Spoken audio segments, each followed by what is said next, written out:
Hi everyone, thanks for being here for this Jury Insight panel. We're going to run like a 40-minute discussion after we show some work, and then there'll be like 10 minutes at the end for some questions. I think we've got some roving mics, so if anyone has any questions at the end, we'll kind of save that. But yeah, thanks for joining us. I'm really delighted to say we've got a great panel lined up. So without further ado, let me introduce you to Dora Asinde, who is CCO at Ogilvy. Joey Tiempo, who is founder and CEO at Octopus and Whale. Laurel Stark Akman, who is a consultant, creative director, previously on the creative team at The Sims. And last but not least, Rupert Reynolds-McLean, who is MD at Biscuit Filmworks. So you've each brought a piece of work that we're going to kind of show individually, and then we'll go through and have a bit more of a group discussion. So Dora, what have you chosen? This is more of a kind of personal pick, am I right? Yes, this is a personal pick, so we were asked to submit these actually while we were all still doing the online pre-voting before we got into the jury discussions this weekend. And this piece is called Driving While Black, and it kind of stuck with me from the first time I saw it up until the judging now. And yeah, let's have a look at it. Cool. We're choosing not to show the more graphic moments this morning. It started with a traffic stop, though. Officers accused Nichols of driving recklessly. Officer Geronimo Yanis stopped Philando Castile for a broken taillight. Why am I being apprehended? You're trying to give me a ticket. I said get out of the car. I miss you so much. I miss you so much. This is the world's first DWB.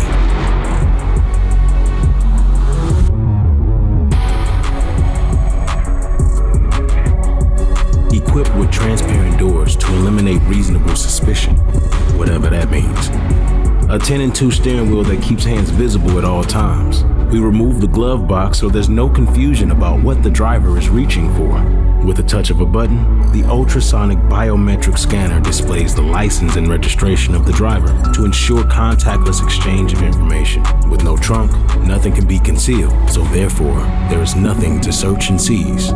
And we remove the engine because, honestly, why risk it? DWB, the first vehicle of its kind, where the safety feature is the car itself.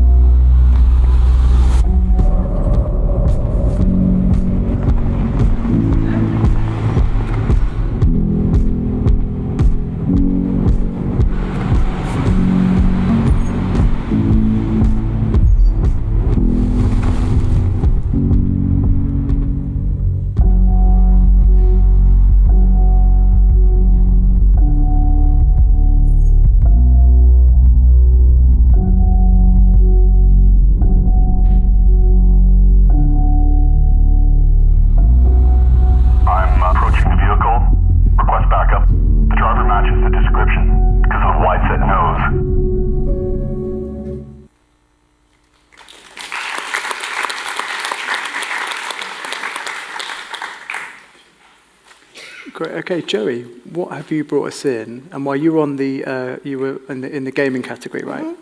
Could you just set up like what you brought in and a little bit why? Yeah. So I chose something that resonated with me as a gamer. And if some of you guys here are gamers and play Brawl Stars, you might have watched one of their content from their CCTV at Starr Park. And as gaming is fun, so should their case studies be. And this is what I chose. It's called Starr Park CCTV. When Brawl Stars launched in 2018, it quickly became the world's leading mobile shooter. With every update, fans couldn't get enough of Brawl Stars, inventing their very own backstories about the game's fictional setting, Starr Park. Welcome to Brawl Theory. But as the years went by, interest began to wane. To reignite player engagement, we decided to tell the untold story of Starr Park's origins. Introducing Starr Park CCTV, an in-game origin story experience where we gave players access to unreleased security cam footage from inside Starr Park, as it existed in 1995. There, they could watch live streaming footage from the past and piece together answers. Once Starr Park CCTV went live, players could access 5 different monitors live streaming from 54 cameras placed around the fictitious park. To make it feel authentic, we built a fully functioning simulation in Unreal Engine and created over 6 weeks of generative animation with more than 30,000 character variations. We kicked off a scavenger hunt for our fans by dropping time codes hidden across Brawl Stars social posts, which could be used to unlock major story sequences, like secrets in Starr Park, along with the origin stories of Brawl Stars' most popular characters. To escalate the drama, we hid clues in daily journal entries from a Starr Park security guard and voicemails from confused park employees. Yeah, one of the gumball machines, he came alive. Fans saw Starr Park change from a regular theme park into the battleground they knew and loved, generating 89 million visits to the CCTV room and inspiring fans to organically create more than 8,500 videos of their own, with over 130 million views collectively, all with zero media spent. By the time the campaign was over, the community was ablaze, and Brawl Stars had reached its highest player numbers in 3 years. Because we didn't just tell our players the story of Brawl Stars, we let them discover it for themselves.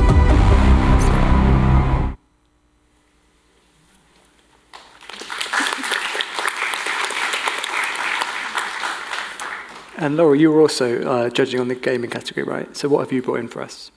Yeah, I think as somebody who worked on the developer side and marketing, I really care a lot about community and the unique communities that rally around these games and the huge creative opportunity to co-create with our communities and to like learn from each other and to tap into the like weird and wild that happens in fandoms.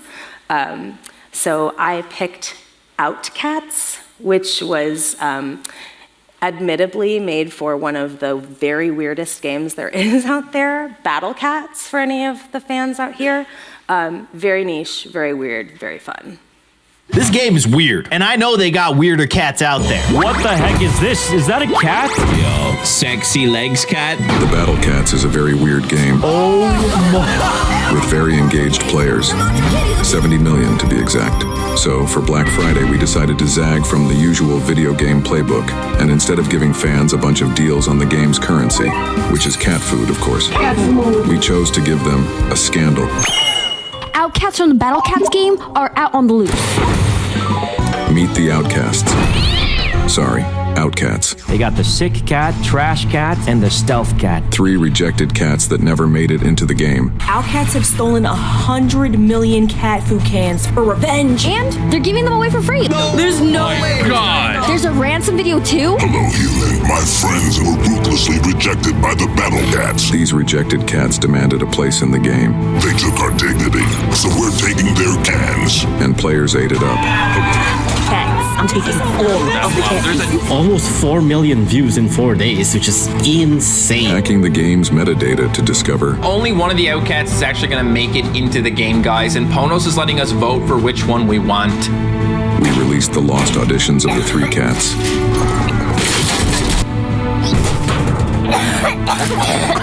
And fans started taking sides. I'm gonna be voting for stealth cat. Big cat here, vote for me. Leading to them voting.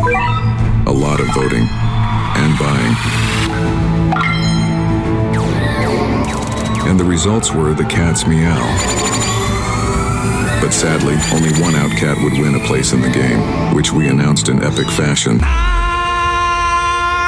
Trash cat! Trash cat, congratulations! Making a lot of fans and cats very happy. For a cat in a trash can. But like we said, it's a weird game.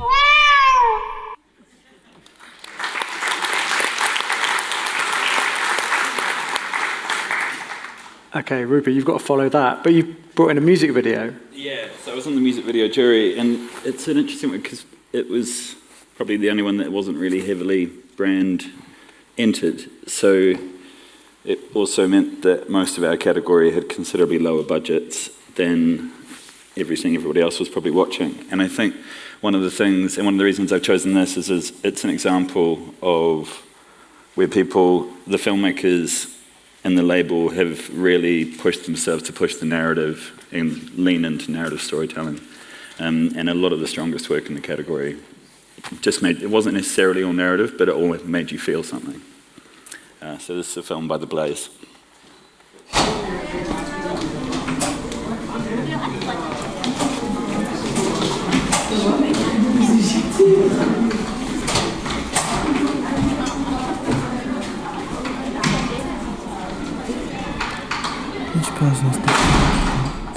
Everything's the same. Bodies all over the place. It's just insane. Settle down. Settle. Quiet. Right, I hope you all had fun on your summer holidays. But most important, I hope you've all done your homework. The poem you were asked to write about an experience you had in the summer. Got yourselves a suntan and let those... There's no good moaning about it, come on. Adolescent hormones, rage. Liam, you're unusually quiet. Oh, you calm down. Liam! Oh my God, what? What? Come on, you're first. Get up here.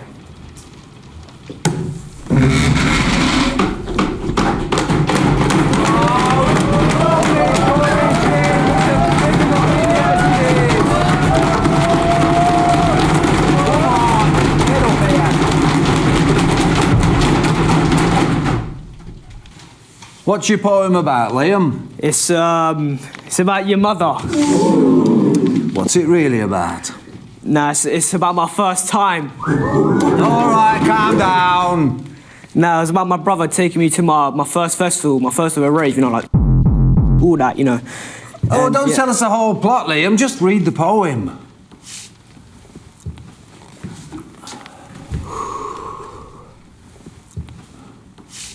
Imagine a place where no one can stop dancing. The beat shakes everything. Everyone's dancing. It was deep. It was sweet. Hardcore. I felt things I've never felt before. I closed my eyes, and then everything's lit. My heart feels the beat, and my soul feels the heat. And now, I feel like a very special witness. Freedom itself, dancing in that crazy mess. I let myself melt into the crowd to dance. Connected to everyone, and kissed in the trance.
sun rose again. There was no more music. It sounds like heaven with a distant kick. The wind sweeps the night dust into the sky.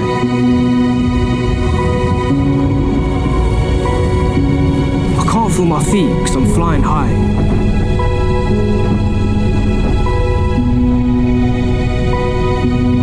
I was blind.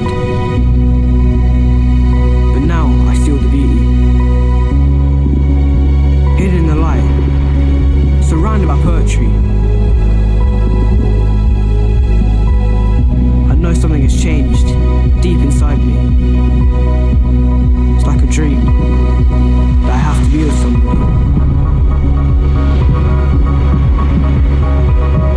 Always this feeling.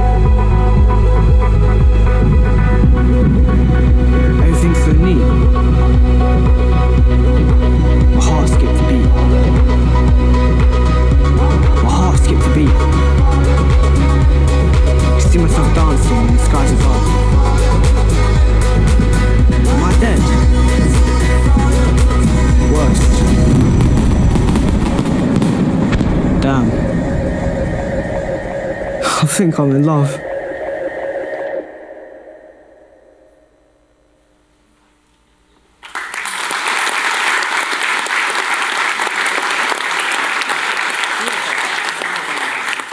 Right, thank you all for those selections. Dora, I'm going to come back to you. And that was my first time seeing all of that work. And I wanted to sort of take you back to the first time you saw it. And maybe if you could share kind of what excited you about that piece of work at the time, or why it resonated with you. Yeah. So two things I found quite outstanding with this piece of work. One, it obviously makes a point about the experience of driving while black that is, even though it's probably somewhat different in Europe, still a familiar experience in Europe. Of course, in the US has different consequences at times than it has in Europe. But the way it makes that point is so poignant and interesting and clever. You immediately get the point, you feel all the feelings, and like picking this topic and combining it with making the statement in such an interesting way just resonated with me.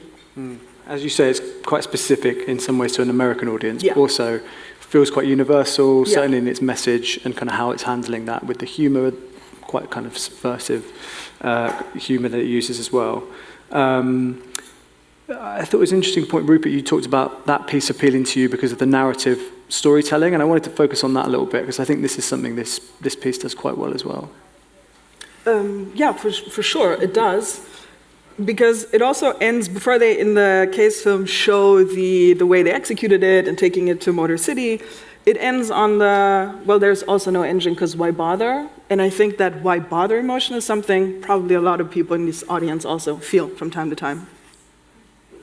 And Rupert, focusing on your piece, Yeah. As I said, that was an interesting point I think you made about it being an unbranded piece of work, and then possibly that creates more room for narrative storytelling to come to the fore. But it goes across everything. You know, like we predominantly make commercials at Biscuit, and we also, but I think all of us, no matter what the whole point is about telling a story. And it's, whether it's gaming, whether it's entertainment, whether it's music, whether it's a piece of design, whether it's a 30-second ad, like no matter what, you can't, you get found out straight away if you don't have a good story.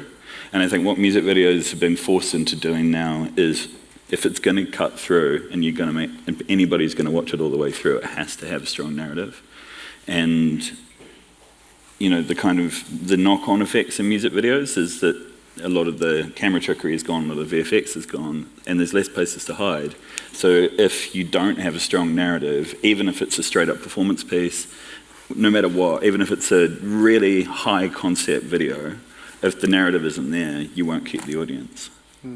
I mean, for me, that piece was, the music's not incidental, but it's almost not the thing that you take away from it initially. Yeah, and they've woven that together, and I think one of the other things that we saw a trend in a lot of the music videos that kept coming up in multiple sections in music videos were the things that were probably going closer to working class or working people stories, as opposed to kind of the days of bling videos are almost over. And Laurel, Outcats. I think the story element there is more rolled into the idea of community, which you spoke about, and engaging that audience. Why did this kind of piece stand out to you? Why did you choose this? I mean, we talked, Joey and I talked a little bit about this as well, and props to D&AD for doing such a great job of pulling so many diverse voices together in our jury.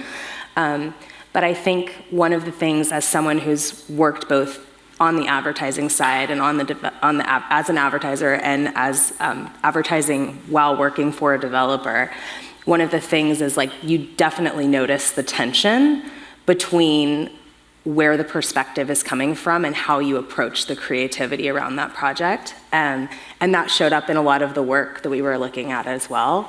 And so for somebody who understands the power of tapping that community, because we're so close to it, we're close to the developers who understand the community and are creating for the community.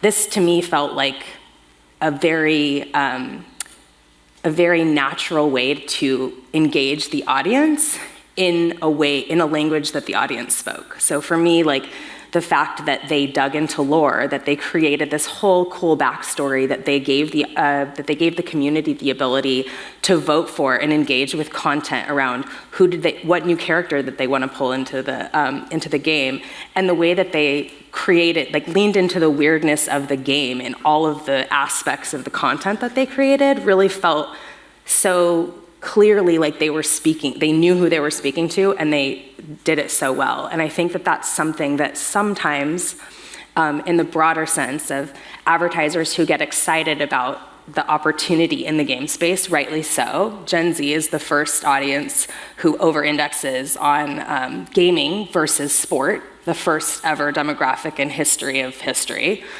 So there is a huge opportunity there, but I think sometimes when we come at it from that mass market appeal and just think broad numbers, we lose the opportunity in speaking really intimately with the communities that rally around different games. And so for me, this is just a beautiful example of that. Great. And Joey, why did you choose that particular piece? What made it stand out for you on a personal level? Gaming is called interactive entertainment for a reason, and it's because even if you're from all sides of the gaming spectrum, whether you be a gamer or a fan or a game publisher or someone who's doing creative work for gaming, you are invited to participate. And in participation, we mean how do you co-create with the publisher? So in Brawl Stars, Starr Park CCTV, I think what they did is fed the fans with content that will inspire them to create. This thing exploded on Reddit. Reddit was like on fire when this came out. And that is opportunity for all of us, whether you be a publisher, a creative, or a gamer, to kind of come through and add to the lore. So it's like, there are many, many pathways into gaming, and I think to me, this is a really great, I guess, way to get it out of the game to the fans and provoke them to add to the story and to the narrative of the game. So it's like an invitation, it's a dialogue, right, that they're creating? It is. It's like a provocation. It's like, look what's happening behind the story, and what do you have to say about this? We've spoken a little bit about storytelling and community, I suppose, as like themes pertinent to these works, but just thinking about your categories and the whole judging process and the other work that you were looking at, I think you said you watched something like 280 music videos. Mm-hmm. Were there any themes or trends that emerged, through that kind of judging process that you'd like to discuss? It's such a wide open thing, music videos, right? It's almost like the whole of commercials. So it's hard, or any film format. So it's hard to pinpoint certain things. There was things that I sort of expected to come, which there was definitely some videos that were really leaning hard into using AI. And some did it better than others, which is probably fairly consistent for AI in general so far. But I think there was definitely a rise, and it's like a surprising rise in AI use.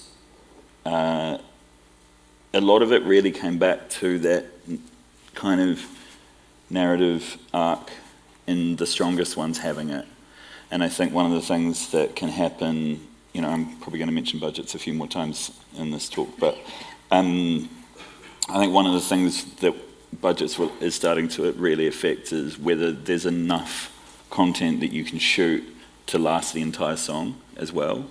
And I think one of the things that I wouldn't be surprised if it's going to start happening is more and more tracks will either re-edit so it turns into closer to a short film. So you're sort of mixing that diegetic real world sound with the track to create something, or cutting the song down to fit a film length.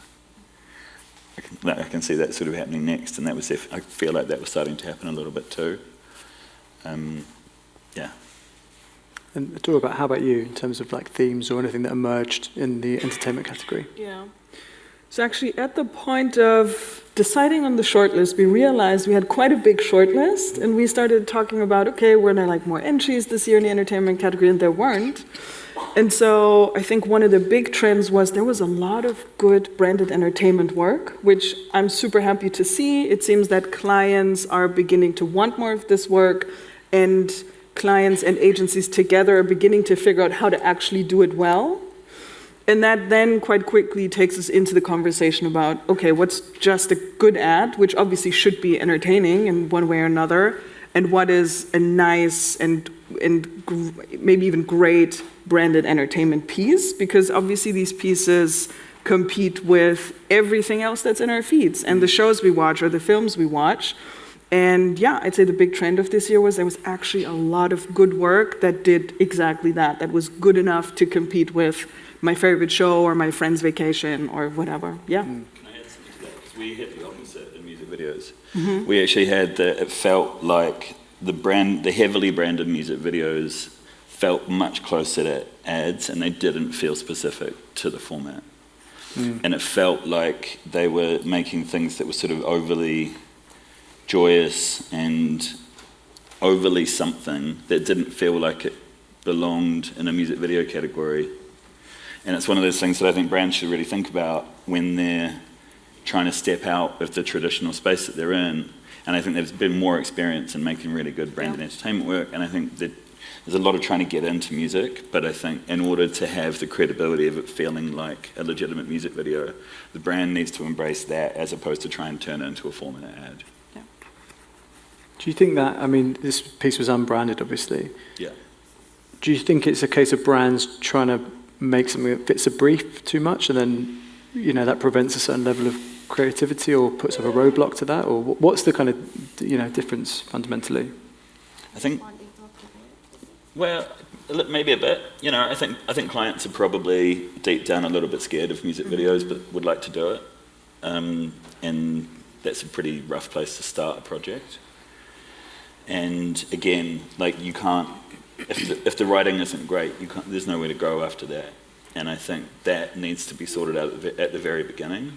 And it's something that I think some of the more heavily branded music videos that were entered felt like they were just a bit confused at the writing stage.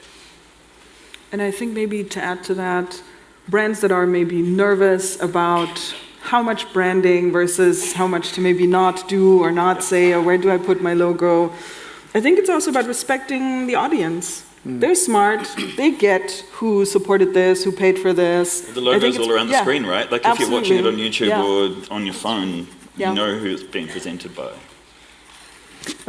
Laurel and Joey, thinking about the gaming world and the pieces especially that you were looking at here, yeah, thinking about the trends, I suppose, now and going forward, what kind of surprised you, if anything? And interested in your perspectives as a gamer and a non-gamer as well. Well, seeing the work this year, I think there definitely is a growing sophistication in understanding gaming and the ecosystem that's around it. So we see a lot of the work, I guess, via the ones that we've seen before. But I guess it also depends on, because who am I talking to? What is the community? And what is the take-up of the community on the ideas that we are putting forward? But one of the interesting things that came out of judging, having had a diverse set of people in the room, is how these people respond to the work that we're seeing. And Laurel, would you like to talk about that? Yeah, one of the things that Joey and I were talking about this in the green room, but one of the things that was interesting to the women in the room is that the men in our jury seemed to feel one way about work that was geared towards women, And the women were actually the ones pointing holes in how we experienced the work. So where there was something that was like, this was a solution to helping, you know, professional women in esports, or this was a DE&I thing. The people who were more the target were able to, you know, see through certain things or, you know, critique it in a more sophisticated way. We just had a different experience of the work. And so, again, big proponent of having all those diverse voices in the room, because it doesn't mean that the work doesn't have merits, but I think it's really important to make sure that you have the people that you're speaking to creating the work, because that really impacts how people experience it. And that's across the board, obviously, not just gaming, but that was something that was really obvious, because it was literally almost split when we were arguing the merits of work sometimes. There was also the work that was advertising-led and then gaming-led. So there's always that. Gaming-led work tends to be a little more favoring the developer side. It makes you think as a creative, that's impossible for me to do because I'm not part of that company. And then there's advertising-led work that leans more towards brands.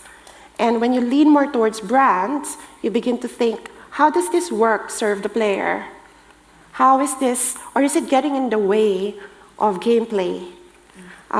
So with gaming, it's always a balance of, is it really serving gamers and the brand, or is it favoring another, or just one side of the spectrum? Yeah, I would just add one really quick extra thing.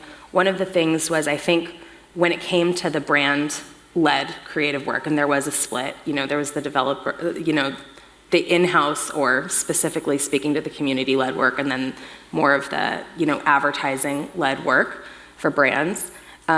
We saw a lot more like CPG-based, like broad, like snack foods or beverages, like clearly like mass market things, and the brands playing.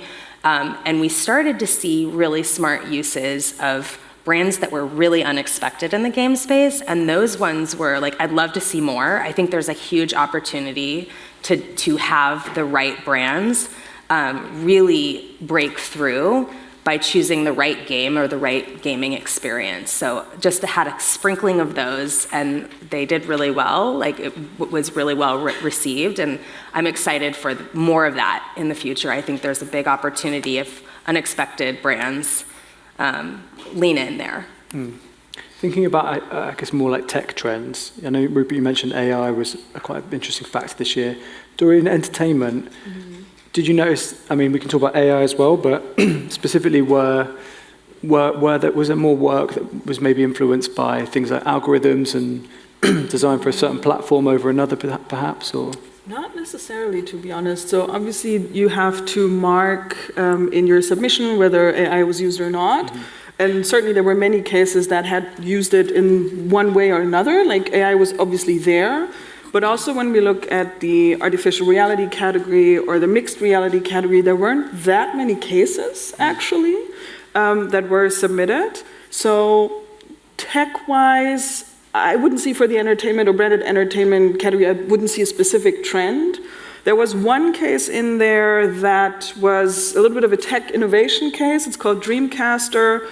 I will assume that probably in several categories throughout the D&AD Awards, it did quite well. It is a piece where basically the team built a technology where a blind person could get sort of all the sensory input to do the live commentary on a basketball game. So through different feelings, sensations on his hands, he would get it in the moment as the game was going, and he was able to do the commentary. He did an amazing job. He had so much energy, and because of the technological innovation, he was on point, on time.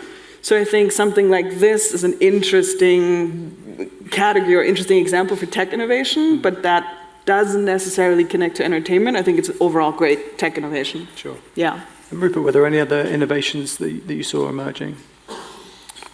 I mean, similar, but in a way, like music videos has always been a place where really, really young filmmakers get to play and show their voice. And I think that's something that hasn't necessarily followed in the last couple of years, but it really felt like there was a couple of examples of young filmmakers making multiple videos with the same artists and performance-led videos that were obviously made for a lot less than they looked like they were. And so Ants Live, who's a rapper from the UK, and Meta, who's I think Spanish, is a singer, they both had multiple videos that they'd worked with the same teams on, and you could feel that level of trust there. And that was something that felt good and fresh, and those videos kind of stood out in a way in that performance category, which is one that's always been really difficult. So that was definitely something that was really heartening in there. And I had to make a couple of notes just in case. But the other stuff was, it was nice to see some things that made you laugh again as well. There were some things that were genuinely really funny. And again, that kind of goes back to the writing thing of just finding a way to delight their audience a little bit is important across all of these categories, I think. What do you put that down to in terms of, what's maybe motivating those writers? I mean, part of it is just good writing and knowing that you can keep your audience like heavily involved if it feels like the story's going in a place that is sort of unexpected but completely works. Yeah, I think that's a big part of it. But trend-wise, look, it's music videos, it definitely feels like there's a lot of have-nots. I think that there's a very small handful with really, really good budgets, and there's 99% working with tiny budgets and tiny turnaround, and I think that's what's forced some of the trends. I think that's what's forced AI instead of a month of post. Like last year, cash in, cash out, cleaned up, and there was nothing that had that level of time and craft in it this year. Everything was small crew, shot in camera with some great, either great actors or great performance or some very homemade but impeccable VFX that was done very quickly. Okay. We're going to open it up to the audience for questions in a moment, but I know there are a lot of young creatives here. I wondered if you could each share a piece of advice for anyone looking to kind of submit work in the future. Laurel, maybe if you could start. I think this is good for submitting for awards, but also for putting in your portfolio. I think the passion comes through in the work. So if you're excited about something, if you're excited about something specific about the work, if it is that you really, really knew that audience and here's this insight, or if it was the coolest thing about this is we figured out how to make a platform that wasn't meant to do this thing. I really think leaning into where you are the most excited about the innovation and leading with that story always helps it land for the juries and for your audience, and the passion comes through. But I would just say that, I'm still hoping that I'm still yet to make the best work in my career. So when you're at these things, just look at this is all our highlight reels too.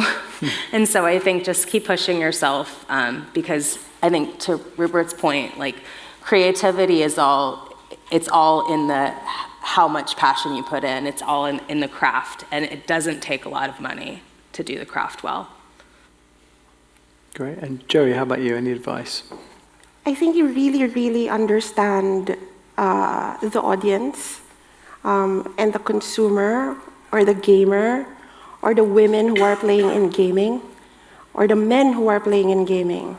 It's really important to notice the small insights, because sometimes it's the small insights that push to a pencil. And sometimes these insights need you to be in the space. Whether if you're talking to a community, really understand from a community perspective. If you're a gamer, then really understand from a gamer perspective. If you're a woman, then bring your perspective. And it's really important to see it from that lens rather than say, okay, this is what's going to make me win, therefore this is what I'll do. So maybe just look at it from a human perspective rather than follow award-winning formulas. It's very, very important, especially in the entertainment category, which kind of is a little closer to culture and to people than, say, advertising or brands. You were asking about submitting the work, right, as well? Yeah, anyone who's producing and or submitting, I would say. Yeah. I guess I'm going to get a little more tactical with submitting the work for awards. So one, and excuse my French, don't try to bullshit us into thinking this case was bigger than it was or something like that. As we can see with the Driving While Black case, sometimes it's a smaller idea in the sense of scale, but it's a great idea and it's absolutely possible to come up in the conversation to potentially win something. So the headline that Ad Age liked it isn't necessarily going to do it. And then the other piece around submitting and all the additional information you're submitting with the piece as well, be concise, make it specific, explain to me in like a very concise way, what was the brief, what did it do, and that, especially once a piece makes it to the jury room, once it makes it to the conversation, we're very happy to read on that, and we're very happy to dig into the piece and try to really understand it, and really try to get a good feeling as to what was your thinking behind it. So actually also putting some time into the submission text is super helpful as well, I'd say. So yeah, kind those stats, clarify the stats, that's a great, because sometimes it's like 39% higher, and you're like, of what? Of what, yeah. Or how, like how did that happen? Because it sounds great when you first read it, and then, but when you start digging in, it's like, oh, are we getting bamboozled? Yeah. So I'll try and answer both. I think to young creatives and people making things, the first question that everybody asked on every single thing, and it was up on the wall the whole time in judging, is it inspiring? And I think that's the most important thing, right? If you're there's no point in making something that no one's going to care about watching. So it's that thing. It's like if you can't find the extra money, find the extra time. Just try and find anything to make it 20% better, even if you have to break it a little bit and put it back together. Like just find a way to make it better than if you're referencing something, try and make it interesting and different and better than the thing that you're referencing. And I think that is really to yourself, and then that will come across, because the individual story to you will affect a whole bunch of people in a different way. Like that story of a kid in the north, going to a rave for the first time, will affect people all around the world because they had a similar experience in whatever context, in whatever country, in whatever culture. And then the other thing is really properly look at the categories you're entering. Yeah. Mm-hmm. Because there's only so many nice things a judge can do to move something into a category that they think it should have been in. And just really, it's not necessarily about money, because not everybody is going to win in direction, but there are people who will definitely win in editing and art direction if they can only afford to do a couple. So it's really have a think about what the absolute standout element of their piece is, and then maybe have a shot, sort of take a swing at something else as well. I have one bit on that, on entering on the right category. I think we can save a lot of money by understanding categories, because Dreamcaster was actually entered in gaming, and we had a bit of a chat about it, because it's not technically gaming, right? So it's really also very important to study the categories, because it saves money. It does, yeah.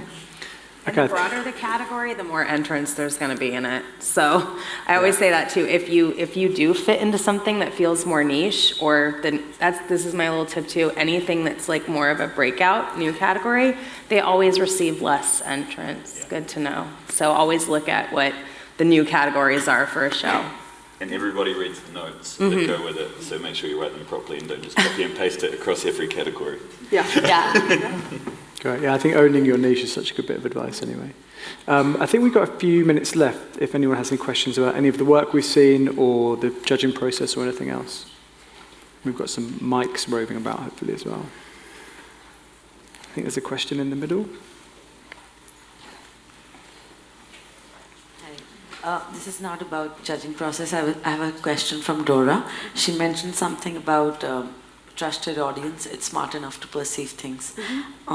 I just wanted to ask, from a point of view of creation of work, how do you make your brand or your client believe in this idea or in this approach, particularly from a point of view that you should be inspired or be passionate, like she mentioned. So how do you make your brand or client believe in this perception? Thank you.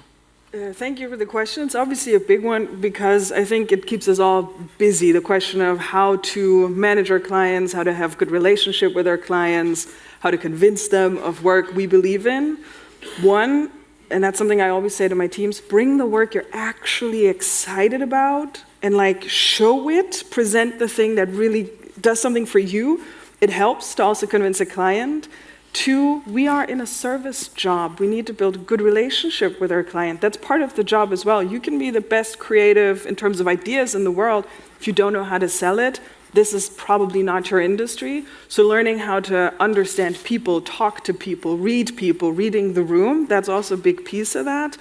And then I think I'm seeing a lot of great work with client relationships that are just longer lasting relationships. I think it's perfectly okay to do the piece that maybe isn't quite what you wanted to do, but then next meeting you come back with the thing that you're really excited about. Hey, do you want to try this? Look at these 3 other brands. They've done it. It worked.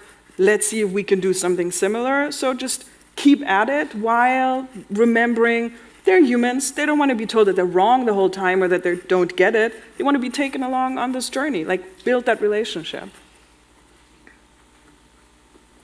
Any more questions? I think there was someone over there. Yeah, I think there might be. Pop your hands right up if you've got a question. Okay, I had another question actually about thinking, I guess, more on the innovation side of things, which I know we've touched on, but we were talking a bit backstage about some of the different countries that were kind of emerging and maybe standing out. I don't know if in gaming in particular, where is the kind of most exciting place at the moment for gaming? I feel like you probably have a better idea of this than I would. Well, Southeast Asia is doing well in gaming, and it's driven by mobile gaming. So there is a lot of, I think, excitement around mobile gaming because it's practically a console you carry everywhere, in every moment. I come from the Philippines, and it's interesting where people game there. It's during the long commute because our cities are jam-packed and we have really bad traffic. So the instances where people game, I think, are also great moments and insights for us to look into. Sometimes people eat chips when they play, or sometimes they stop to eat when they play, and that's important to take note of. So yeah, I mean, the more interesting places around Asia, I think in gaming, are kind of emerging. I think I would say too, just that we talk about gamers as a monolith, and they're not. Yeah. So I think it really depends on the game, the type of game, and where the opportunity is to grow that audience, because it's really different. And even on The Sims, like who our growth audience was changed based on what we were launching or where we saw the opportunity. So that's a bigger game. But yeah, I think mobile gaming is still an opportunity. I think it's just because people have access. The other thing I would say is to recognize that sometimes, depending on the game, you saw some more indie style games here today, but depending, you might not be competing with other games, but you're competing for time. So maybe you're competing with TikTok, or maybe you're actually competing with Netflix, or like figure out who you're actually competing with, because I think it's very easy to pull like that comp and be like, oh, we're competing with this game, and it's not always a game. And that was something that came up a lot, on The Sims, is we're competing for creative people's time.